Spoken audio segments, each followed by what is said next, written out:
जय जय रघुवीर समर्थ. बघा, समर्थ म्हणतात की जास्त दुःख असल्याशिवाय कोणतीही व्यक्ती परमेश्वराच्या जवळ जात नाही असं समर्थ आपल्याला ते सांगतात. आणि म्हणूनच समर्थ म्हणतात की दुःख असल्याशिवाय कुठल्याही व्यक्तीला परमेश्वर आठवत नाही किंवा परमेश्वराच्या जवळ कुठलीही व्यक्ती जात नाही असं समर्थ आपल्याला ते सांगतात. बघा, म्हणले समर्थ, ज्यावेळेस आपल्या आयुष्यामध्ये दुःख येतं, त्रास येतं, संकट येतात, समस्या येतात, त्यावेळेसच आपल्याला आपल्यामधले शक्ती, आपल्यामधली ऊर्जा, आपल्यामधलं सामर्थ्य आपल्याला कळतं असं समर्थ आपल्याला ते सांगतात. आणि दुःख असल्याशिवाय जीवनाचा खरा अर्थही आपल्याला कळत नाही असं समर्थ आपल्याला ते सांगतात. आणि म्हणूनच समर्थ म्हणतात की ज्यावेळेस आपल्याला दुःख येतं, कुठलीही वाट आपल्याला दिसत नाही, सगळे रस्ते आपल्यासाठी बंद झालेले आहेत असं आपल्याला वाटतं, त्यावेळेस फक्त आपल्याला परमेश्वराचं चरण दिसतं, परमेश्वराचं नामस्मरण आपल्याला करण्याशिवाय पर्याय नसतो असं समर्थ आपल्याला ते सांगतात. कारण समर्थ म्हणतात की सगळ्या जरी वाटा बंद झाल्या तर ईश्वराची वाट नेहमी सगळ्यांसाठी चालू असते असं समर्थ आपल्याला ते सांगतात. बघा, म्हणले समर्थ, दुःख हे संत लोकांना होतं आणि म्हणूनच संत लोक परमेश्वराच्या जवळ जात गेले. बघा, म्हणले दुःख फक्त प्रल्हादाला होतं, फक्त प्रल्हादाला सुद्धा त्याच्याच वडिलांनी खूप त्रास दिला, खूप परीक्षा फक्त प्रल्हादाला द्यावं लागल्या. एवढंच नाही तर उकळत्या पाण्यात त्याला टाकण्यात आलं. भरपूर परीक्षा फक्त प्रल्हादाला द्यावं लागल्या. आणि जसजसं त्याला त्रास होऊ लागलं तसतसं तो नारायणाच्या जवळ जात गेला. नारायणाचा अखंड मनभक्तीने तो नामस्मरण करू लागला. बघा, म्हणले समर्थ, दुःख तर फक्त प्रल्हादाला होतं आणि दुःख तर ध्रुव बाळाला सुद्धा होतं. ज्यावेळेस ध्रुव बाळाच्या सावत्र आईने ध्रुव बाळाला त्रास दिला, त्यावेळेस सुद्धा ध्रुव बाळ हे नारायणाच्या जवळ जात गेले, अखंड त्या नारायणाचं नामस्मरण करत गेले. बघा, म्हणले समर्थ, दुःख संत ज्ञानेश्वरांना होतं, निवृत्ती नाथांना होतं, सोपान देवला होतं, मुक्ताईला होतं, एवढंच नाही तर जनाबाईला सुद्धा होतं. त्यामुळेच ते विठ्ठलाच्या जवळ जात गेले. संत तुकारामांना दुःख होतं, संत एकनाथ महाराज, नामदेव महाराज यांनाही दुःख होतं आणि म्हणूनच ते परमेश्वराच्या जवळ जात गेले. म्हणून समर्थ म्हणतात की ज्या व्यक्तीला दुःख आहे, त्रास आहे, संकट आहेत, वेदना आहेत, ती व्यक्ती परमेश्वराच्या जवळ जाते, कारण त्या व्यक्तीला परमेश्वराशिवाय दुसरा मार्ग दिसत नाही असं समर्थ आपल्याला ते सांगतात. बघा, म्हणले समर्थ, सुखात जरी आपण असलो तर त्या ईश्वराचं नाव घ्यावं आणि दुःखात जरी असलं तरी त्या ईश्वराचं नाव घ्यावं. बघा, म्हणले समर्थ, एखादं कुटुंब आहे आणि पूर्णपणे सुखी जीवन जगत आहेत आणि सगळं काही सुख आहे, ऐश्वर्य आहे, गाडी आहे, बंगला आहे, शेती आहे, दागदागिने आहे, म्हणून ती व्यक्ती देवाचं नाव घेत नाही.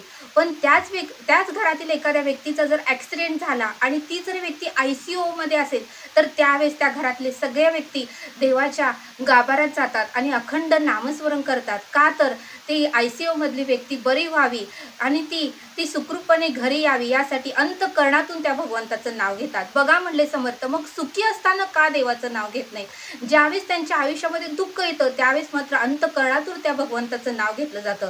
म्हणून समर्थ म्हणतात की सुख आलं तरी त्या भगवंताचं नाव घ्या आणि दुःख आलं तरी त्या भगवंताचं नाव घ्या. भगवंताला कधीही विसरू नका.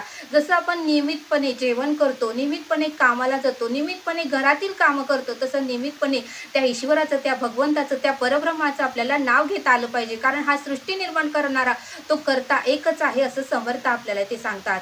बघा, म्हणले समर्थ, ज्यावेळेस आपल्या आयुष्यामध्ये संकट येतं, दुःख येतं, सगळ्या रस्ते आपल्याला बंद झालेले दिसतात, त्यावेळेस एकच रस्ता दिसतो, तो म्हणजे परब्रह्माचा. आणि तो परब्रह्म आपल्याला उत्तम अशी मार्ग दाखवत असतो. त्या मार्गाने जर गेलो तर आपल्या आयुष्यामध्ये यशच येणार आहे असं समर्थ आपल्याला ते सांगतात. बघा, म्हणले समर्थ, लोकांना तर ओळखायचं कसं?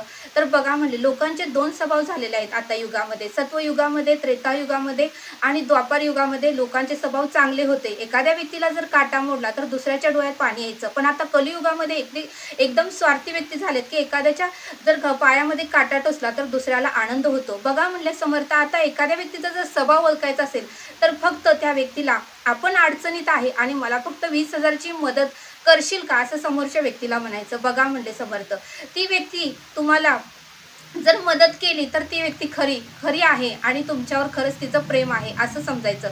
जर त्या व्यक्तीने टोलवाटोलीचे उत्तर दिले किंवा त्या व्यक्तीने मदत करायला नाकार दिला तर बघा, म्हणले ती व्यक्ती स्वार्थी झाली. म्हणजे त्या आताच्या युगामध्ये माणसाचे स्वभाव दोन आहेत. वरून एवढा गोड बोलतो, एवढा गोड बोलतो की आपल्याला वाटतं की खरंच ही व्यक्ती किती चांगली आहे, पण आतून त्याचा स्वभाव वेगळाच असतो. जर आपल्याला स्वभाव त्या व्यक्तीचा ओळखायचा असेल तर खरंच त्याला एखादी मदत मागा, त्यावेळेसच त्याचा खरा स्वभाव कळतो असं समर्थ आपल्याला ते सांगतात. आणि म्हणून समर्थ म्हणतात की दुःख आल्याशिवाय मनुष्य परमेश्वराच्या जवळ जात नाही. ज्या व्यक्तीला दुःख आहे, त्रास आहे, वेदना आहे, संकट आहे, तीच व्यक्ती परमेश्वराच्या जवळ जाते असं समर्थ आपल्याला ते सांगतात. बघा, समर्थ आपल्याला सुंदर असा बोध सांगतात. समर्थ म्हणतात की एका गावामध्ये एका व्यक्तीला सुंदर अशी दगडाची श्रीकृष्णाची मूर्ती बनवायची होती आणि म्हणून ती व्यक्ती दगडाच्या शोधामध्ये एका गावामध्ये गेली आणि त्या व्यक्तीला मोठा असा दगड मिळाला आणि दगड मिळाल्यानंतर ती छन्नीच्या साह्याने तो दगडावर घाव घालू लागली आणि श्रीकृष्णाची मूर्ती त्याला सुंदर अशी बनवायची होती. त्यावेळेस त्या दगडाला खूप वेदना, खूप दुःख, खूप त्रास होऊ लागला. का तर त्या टाक्याचा घाव त्याला सहन होत नव्हता आणि त्याला वेदना होत होत्या. आता करायचं तरी काय? पण त्याचा अंतरीचा आत्मा, त्या दगडाच्या अंतरीचा आत्मा त्याला सांगत होता की हा घाव तू सहन कर, हा त्रास तू सहन कर. पुढे जाऊन या दगडाचं रूपांतर परमेश्वरामध्ये होणार आहे, ईश्वरामध्ये होणार आहे. सगळेजण तुझा जय जयकार करणार आहेत, सगळेजण तुझ्या चरणाचं दर्शन घेणार आहेत आणि त्यामुळे तुला हे त्रास, ह्या वेदना, हे दुःख तुला सहनच करायचं आहे. आणि मग तो दगड सर्व काही दुःख, वेदना, त्रास सहन करतो आणि मग त्या दगडाची सुंदर अशी श्रीकृष्णाची मूर्ती तयार होते आणि ती मंदिरामध्ये स्थापना केली जाते आणि मग मात्र तिचे सर्व दर्शन घेतात. बघा म्हणले समर्थ, म्हणजे त्या दगडाने त्रास सहन केलेला असतो, दुःख सहन केलेलं असतं, सर्व काही वेदना सहन केलेल्या असतात आणि म्हणूनच त्याला देव पण येतं. आणि म्हणूनच समर्थ म्हणतात की ज्या व्यक्तीला त्रास आहे, दुःख आहे, वेदना आहेत, त्या व्यक्तीने जर त्या सहन केल्या तर पुढं त्याचं उत्तमच होणार आहे असं समर्थ आपल्याला ते सांगतात. समर्थ म्हणतात की दुःख आयुष्यात तर काय येतं, तर एखाद्या व्यक्तीकडून देवाला, परब्रह्माला उत्तम असं कार्य करून घ्यायचं असतं आणि त्यासाठीच परब्रह्म ईश्वर त्या व्यक्तीच्या आयुष्यामध्ये दुःख देतो, संकट देतो, समस्या देतो. पण आपल्याला वाटतं की आजूबाजूचे माझे नातेवाईक, माझे शेजारचे, माझे मित्रमैत्रिणी सर्व काही आनंदात आहेत, खुश आहेत, त्यांना कोणत्याही प्रकारचे संकट नाही, समस्या नाहीत, त्यांना सर्व प्रकारच्या इच्छा पूर्ण होतात, त्यांना दुःख दिलं नाही तर मलाच का देव दुःख देतोय? मी काय एवढं त्रास केलाय? मी कुणाचं काय वाईट केलंय? मी कुणाला काहीही अभद्र बोललो नाही, मी कुकर्म केलेलं नाही, तर माझ्याच आयुष्यात दुःख, माझ्याच आयुष्यात संकट, माझ्याच आयुष्यात समस्या देव का देतो? तर समस्या, देव संकट यासाठी देतो की देवाला उत्तमाचं तुमच्याकडून कार्य करून घ्यायचं असतं. तुमच्यामधलं सामर्थ्य, शक्ती, तुमच्यामधली ऊर्जा त्या देवाला तुमच्यामधून बाहेर काढायची असते. आणि बघा म्हणले समर्थ, म्हणूनच त्या व्यक्तीच्या आयुष्यामध्ये देव संकट, दुःख, वेदना देतो असं समर्थ आपल्याला ते सांगतात. आणि म्हणूनच समर्थ म्हणतात की आपल्याला वाटतं की माझ्याच आयुष्यात दुःख का दिलं, तर उत्तमाचं महान कार्य करण्यासाठी आपल्या आयुष्यात दुःख दिलेलं असतं. जसं छत्रपती शिवाजी महाराजांच्या आयुष्यात किती दुःख आले, संकट आले, वेदना आले, कारण त्यांना समर्थ रामदास स्वामींना त्यांच्याकडून उत्तमाचं कार्य करून घ्यायचं होतं, स्वराज्याची स्थापना त्यांच्याकडून करून घ्यायची होती आणि म्हणून त्यांच्या आयुष्यामध्ये दुःख दिले असं समर्थ आपल्याला ते सांगतात. आणि म्हणूनच समर्थ म्हणतात की आपल्यामधली ऊर्जा, आपल्यामधली शक्ती, आपल्यामधलं सामर्थ्य आपण बाहेर काढावं आणि त्यासाठीच परब्रह्म ईश्वर आपल्या आयुष्यामध्ये दुःख देतो. आणि दुःख आल्याशिवाय आपण परमेश्वराचं नावही घेत नाही आणि परमेश्वराच्या जवळही जात नाही असं समर्थ आपल्याला ते सांगतात.